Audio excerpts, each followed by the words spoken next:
Netflix Media Day. Yan nga po ang ibinahagi ni Janine Gutierrez sa kaniyang IG story today.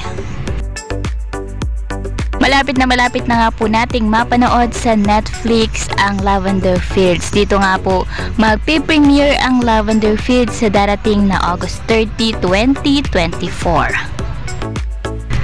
Anyways, pinuri naman ni Mr. Albert Martinez si Janine Gutierrez dahil nga first time na niyang makatrabaho ang actress. Ayon nga sa kaniya ay hindi nga raw nalalayo si Janine Gutierrez sa mga senior stars sa industriya. Si Janine, first time ko siya makatrabaho. I've not worked with her. When sinabi sa akin yung casting, I'm not really familiar kasi hindi ko mag-monitor lahat ng what's happening in the industry since ang dami natin artist ngayon. So I had to research on her and I saw her body work. She's very good. And on the set, she delivered what expected of her as far as the character is concerned. So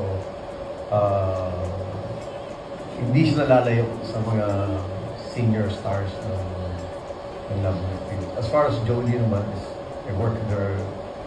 She played my wife in Patay sa Sinda, and I worked with her many years ago in the film.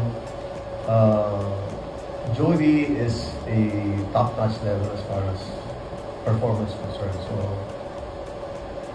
ang dali. Ang sarap katrabaho. Actually, lahat sila ang sarap katrabaho.